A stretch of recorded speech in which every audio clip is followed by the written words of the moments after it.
నమస్తే. Welcome to Telugu 360. నేను మీ అనిల్.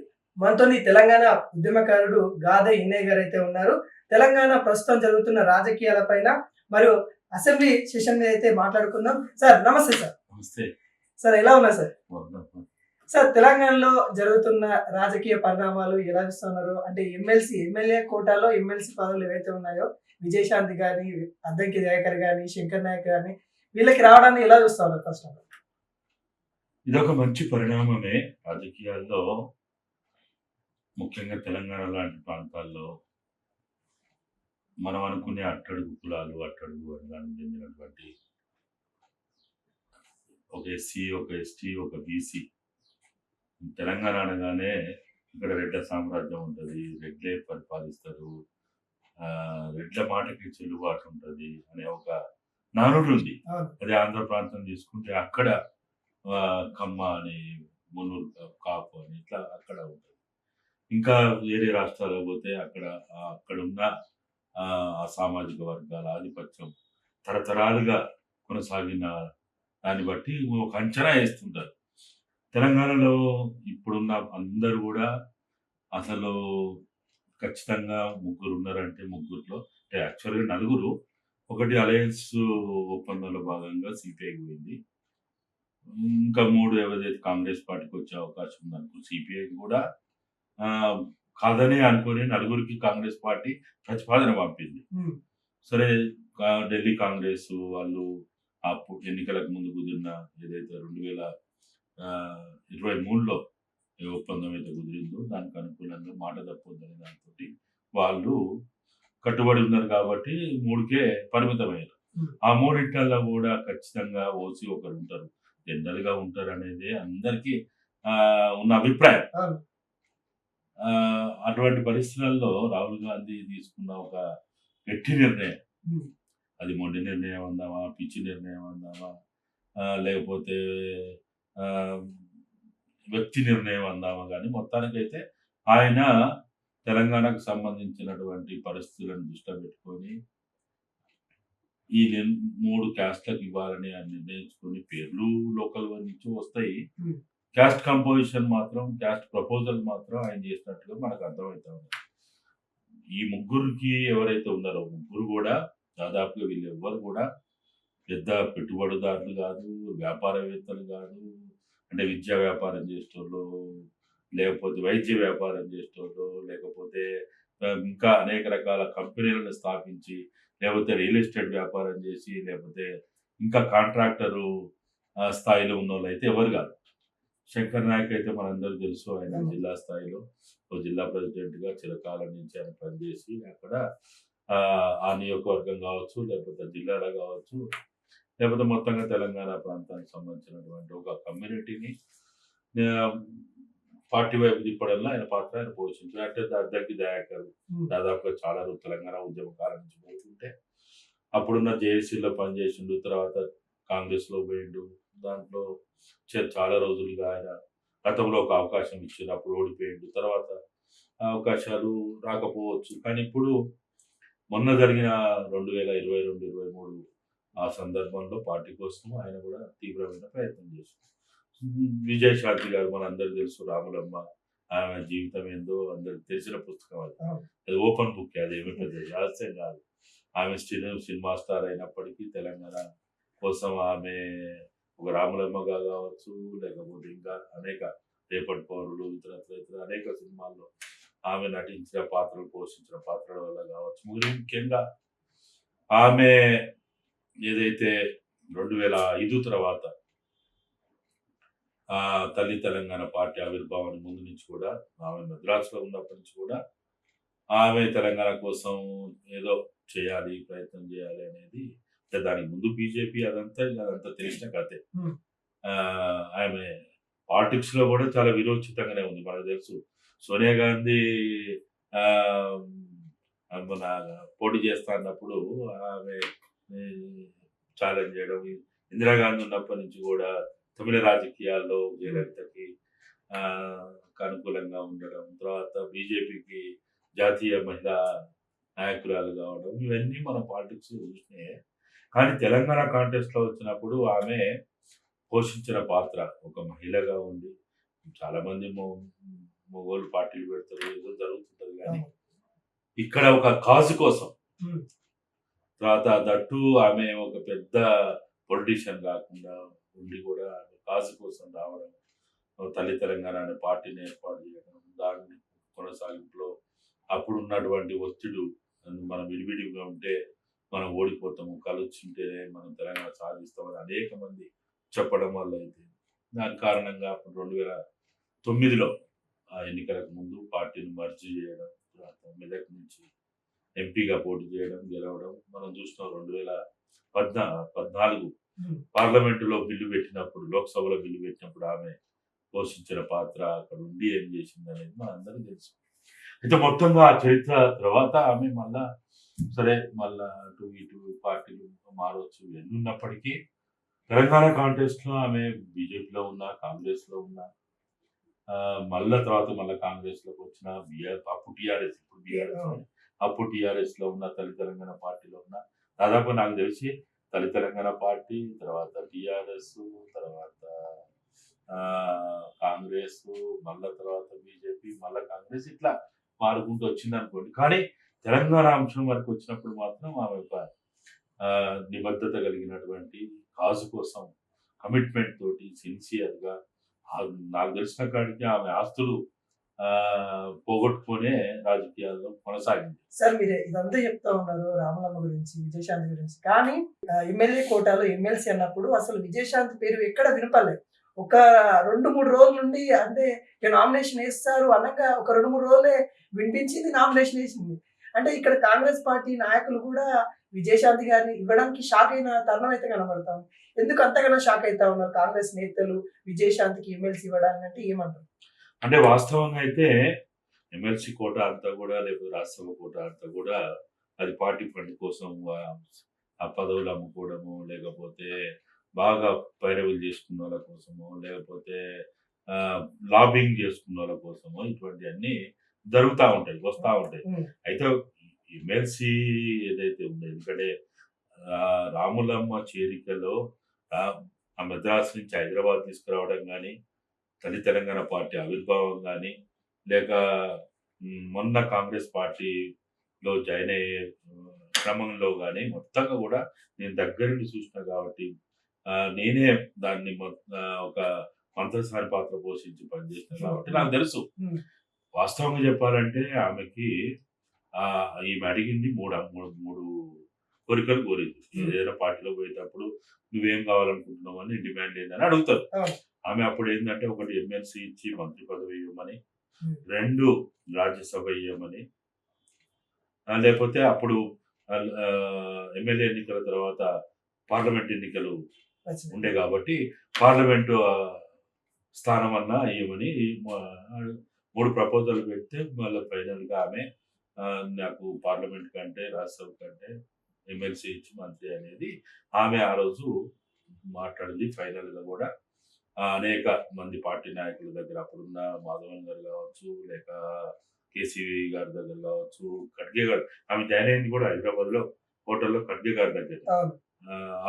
అప్పుడు కానీ జరిగినటువంటి అనేక చర్చలు అంతా కూడా నాకు తెలుసు. మినిట్ టు మినిట్ ఏం జరిగింది.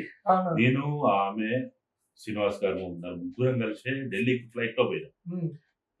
వాళ్ళే టికెట్ బుక్ చేస్తే మేము 4 రోజులు ఆడున్నాము. ఆమెకున్న అనేక అనుమానాలు, ఆమె అభిప్రాయాలు అవన్నీ కూడా నివృత్తి చేసుకున్న తర్వాతనే మళ్ళీ హైదరాబాద్కి వచ్చి, యాక్చువల్గా అయితే ఆమె సోనియా గాంధీ గారి దగ్గర చేరాలని అభిప్రాయం ఉంది, లేకపోతే రాహుల్ గాంధీ ఇట్లా ఉంది. కానీ అప్పుడున్న టైట్ షెడ్యూల్లో అప్పుడు వీలు కాకపోవడం వల్ల ఖడ్గే గారి సమక్షంలో ఆమె జాయిన్ అయింది. జాయిన్ అయిన సమక్షంలో వచ్చిన అనేక, అప్పుడు ఠాక్రే గారు ఇన్ఛార్జ్, మాణిక్ రావు ఠాక్రే గారు అప్పుడు ఇన్ఛార్జ్. ఆయన నాకు తెలిసి 3 సార్ల చర్చలు జరిగితే ఒకసారి ఇంటికి పోయి చర్చ చేసిండు. కానీ ఇక్కడున్న పిసిసి ఏదైతే ఉందో ఆ రోజు పిసిసి అధ్యక్షులు కానీ, పిసిసి కమిటీకి కానీ దీనికి సంబంధించిన పూర్తి సమాచారం లేదు. వాస్తవంగా నాతోటి ఢిల్లీ వాళ్ళు మాట్లాడినప్పుడు వాళ్ళు నాకు చెప్పిన విషయం, రాములమ్మని పార్టీలోకి తీసుకురావాలి అనే చర్చ జరిగినప్పుడు ఆమెని పార్టీ కోసం పని కల్పించాలి, పార్టీ పని ఆమె బాగా చేయగలుగుతుంది. పార్టీ కోసమే ఆమె ఉపయోగపడితే బాగుంటది. తట్టు ఒక్క తెలంగాణనే కాకుండా మొత్తంగా కూడా దక్షిణ భారతదేశంలో ఎందుకంటే ఆమెకి తమిళం తమిళం చాలా బాగొచ్చు. తమిళ్‌లో బాగా పరిచయం ఆమె. జయలలిత తిరగడం వల్ల అయితేంది, ఇంకోటైతేంది.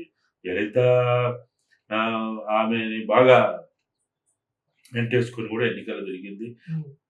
తమిళనాడులో ఉన్న తెలుగోళ్ళందరికీ జయలలిత కంటే ఎక్కువ విజయశాంతి బాగా తెలుసు. ఆ విధంగా బీజేపీ ఉపయోగించుకున్నప్పుడైనా, ఏడీఎంకే ఉపయోగించుకున్నప్పుడైనా ఆమెను అట్లే ఉపయోగించుకుంది. కాబట్టి అటు తమిళనాడులో గానీ, తెలంగాణలో గానీ, మధ్యలో ఉన్న కర్ణాటకలో గానీ, ఇక్కడ ముఖ్యంగా ఈ 3 రాష్ట్రాల్లో పార్టీకి సంబంధించినటువంటి విషయాల్లో ఉపయోగించుకోవాలనేది. ఎందుకంటే తెలుగు ఉమ్మడి తెలుగు రాష్ట్రాల్లో అది తెలంగాణలో ఆమె సినిమాలు ఎక్కువ నడవచ్చు. రామలమ్మ, ఒసే రామలమ్మ, ఇతరత్ర సినిమాలు గానీ. బట్ ఆంధ్ర ప్రాంతంలో కూడా అదే స్థాయిలో ఆమె కొంత ఇమేజ్ ఉంది. ఈ విధంగా ఆ రోజు పార్టీ అగ్రనాయకత్వం, కేంద్ర నాయకత్వం వాళ్ళు ఆలోచించి వాళ్ళ పార్టీలోకి ఆమెను ఇన్వైట్ చేయడం గానీ, గౌరవంగా ఇన్వైట్ చేయడం గానీ, ఆమె తర్వాత ఆమెకి భాగస్వామ్యం ఇదంతా ఢిల్లీ స్థాయిలో జరిగింది. అయితే మీరు అన్నట్టు హైదరాబాద్ స్థాయిలో, తెలంగాణ స్థాయిలో గ్యాప్ ఉంది. మీరు అన్నట్టు ఇప్పుడు కూడా గ్యాప్ కనపడ్డది. అవును, ఖచ్చితంగా. ఎందుకంటే వేరే వాళ్ళ పేర్లు ఎవరు ప్రశ్నించట్లేదు. విజయశాంతికి ఎందుకు ఇచ్చారు అనే ప్రశ్న కాంగ్రెస్ లీడర్లు ఇప్పుడు కనబడతా ఉంది. ఎందుకు ఇచ్చింది అనేది ఉంది, ఎట్లొచ్చింది అనేది కూడా ఉంది. ఈ 2 ప్రశ్నలకు సమాధానం ఢిల్లీలో చెప్పాలి. అయితే మాలాంటి వాళ్ళని దగ్గర నుంచి చూసిన మాకున్నది ఏంటంటే, ఇది ఆల్రెడీ సిపిఐకి ఎట్లనైతే సిపిఐ ఒప్పందంలో కూడా నేనున్నా. నారాయణ గారు చాలా సార్లు నాకు ఫోన్ చేయడం, నేను ఢిల్లీలో మాట్లాడడం. వాళ్ళు అప్పుడు మనందరి లక్ష్యం ఏముండే, 9.5 సంవత్సరాల ఫామ్ హౌస్ పాలన, కోటరీ పాలన, నియంతృత్వ పాలన, కుటుంబ పాలన పోవాలి అనేది ఒక ప్రజాస్వామ్యయుతమైన పాలన రావాలి. సంక్షేమం చూస్తే అవి కేసీఆర్ ప్రభుత్వంలో చాలా రకాల సంక్షేమ పథకాలు వచ్చినాయి. అదే నాకు తెలిసే 1,18,00,000 మందికి సంక్షేమ పథకాలు అందుతా ఉండే. వివిధ రకాల పెన్షన్లు కావచ్చు, ఆ బంధు, ఈ బంధు, ఇవి అవి అన్నీ ఉండే. కానీ వాటన్నిటికంటే ముందు ఏంటంటే, ప్రజలు ఎప్పుడు ఏం కోరుకుంటారంటే సెల్ఫ్ రెస్పెక్ట్ కోరుకుంటారు. తర్వాత తెలంగాణ ఉద్యమ ఆకాంక్షలు కోరుకుంటారు. తెలంగాణ తెచ్చుకునేది ఎందుకు? ఆంధ్రలో నిలబడి ఆంధ్ర పాలకులు నిలబడి తెలంగాణ పాలకులు తెచ్చుకోవడం కోసం కాదు. ఏదో తెల్లదొరలు పోయి నల్లదొరలు వచ్చినందుకు కాదు.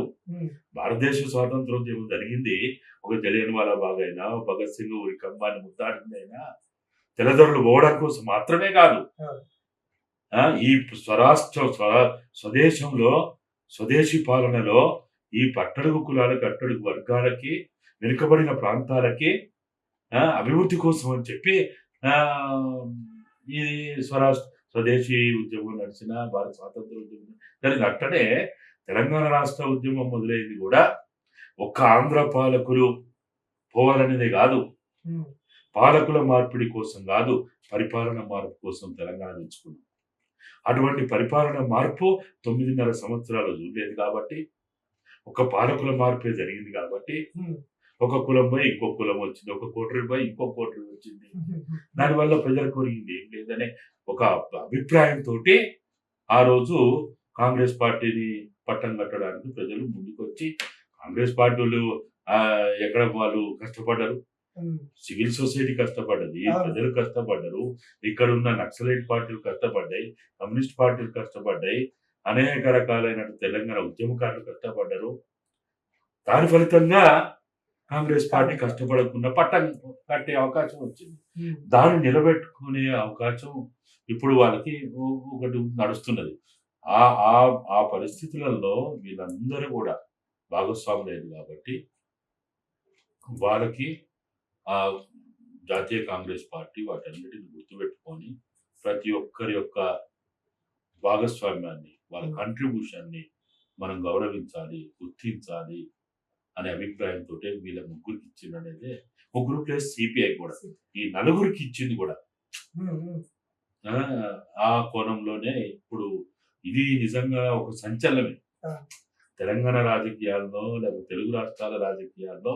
ఇది ఒక సంచలనమే. ఉమ్, కానీ ఇది ఇదేదో ఒక పూట భాగవతం లెక్క కాకుండా ఒకరోజు ఏదో ఈ ఒక్కతనం పంట కాకుండా సంబరాల లెక్క కాకుండా ఇటువంటి ఒక సాంప్రదాయం, ఉమ్, ఇటువంటి కార్యకర్తలకి కమిట్మెంట్ పనిచేసేటువంటి నాయకులకి సిన్సియర్గా ఎవరైతే ప్రజలతోటి సత్సంబంధాలు ఉండి ప్రజల కష్ట సుఖాలు పాల్గొంచుకుంటారో, నిస్వార్థంగా పనిచేస్తారో వారిని పైకి తీసుకురావాల్సిన అవసరం ప్రతి పార్టీకి ఉంది. ఉమ్, సరే, ఇవాళ కాంగ్రెస్ పార్టీ ఒక ముందడుగు చేసింది. తెలంగాణ మొత్తంగా కూడా అన్ని సెక్షన్ల ప్రజలు పార్టీ పరంగా వాళ్ళు ఆశ్చర్యపోతుండేమో కానీ బయట సమాజం మాత్రం బాగా హర్షం వ్యక్తం చేస్తున్నారు. సార్ ఇంకోటి మీరు ఏదైతే ఇందాక 3 కోరికలు అడిగింది విజయశాంతి అన్నట్టుగా, మరి నిజంగానే మంత్రి పదవి ఏమన్నా విజయశాంతికి ఇస్తారా, హోమ్ మినిస్టర్ ఇస్తారని కూడా ఒక వార్త చక్కర్లు కొడతా ఉంది. అందులో వాస్తవం ఎంత ఉందంటే ఏం చెప్తారు? అంటే వాస్తవంగా నేను ఇంతకుముందు చెప్పినట్టు నాతోటి ఢిల్లీ వాళ్ళు మాట్లాడి మన తీసుకొని మన పార్టీలో మనం ఆహ్వానిద్దాం, రెస్పెక్టబుల్ ఒక కంఫర్టబుల్ ఆమెకి గౌరవ స్థానం ఇద్దామని చర్చలు జరిగినప్పుడు దాదాపుగా 2021-22 ప్రాంతాలు జరిగినప్పుడు కూడా ఆమెని సరే ఇక్కడ మంత్రి పదవి ఇచ్చి ఏదో ప్రభుత్వంలో భాగస్వామ్యం కంటే ఎక్కువగా ఆమె పట్ల ఒక పార్టీకి దీర్ఘకాలిక ప్రణాళిక ఉంది, దీర్ఘకాలిక ఆలోచన ఉంది. ఆమెని పార్టీ కోసం ముఖ్యంగా దక్షిణ భారతదేశంలో ఆమెకున్నటువంటి ఏదైతే మాస్ అట్రాక్షన్ ఉందో, మాస్ పుల్లింగ్ ఒక అట్రాక్షన్ ఉందో, దాన్ని పార్టీ కోసం, అట్టడు కులాల వర్గాల కోసం ఆమె కూడా ఎప్పుడు మాట్లాడినా కానీ ప్రజల కోసమే బతుకుతున్నా, ప్రజల కోసం జీవిస్తున్నా, ప్రజల కోసమే నేను నా తుది శ్వాస వరకు నేను ఉంటాను ఏదైతే మాట్లాడుతుందో, అట్లయినప్పుడు ఏముంటుంది, ఆమె కోరిక ఏదైతే ఇక్కడ ఈ దేశంలో ఉన్న అట్టడుగు కులాల వర్గాల పనిచేయాలంటుంది కాబట్టి పార్టీ పరంగా అవకాశం ఇద్దామనే ఆలోచన ముఖ్యంగా దక్షిణ భారతదేశంలో ఆమెకి అటువంటి అవకాశం ఇస్తే ఎట్లుంటుంది అనేది ప్రాథమిక స్థాయిలో చర్చ జరిగింది. అయితే దాన్ని మరి ఇప్పుడు ఏదైతే బయట జరుగుతున్న ఆమె కోరుకున్నది కావచ్చు, బయట జరుగుతున్న చర్చ కావచ్చు, ఏది మంత్రి పదవి అనేది, దాంట్లో మళ్ళా హోమ్ మినిస్టర్ అనేది, ఇదంతా ఏదైతే వస్తున్నదో చూడాలి పార్టీ మరి ఇప్పుడు ఏం నిర్ణయం తీసుకుంటుంది అనేది నాకైతే పూర్తి అవగాహన లేదు, సమాచారం కూడా లేదు. ఏది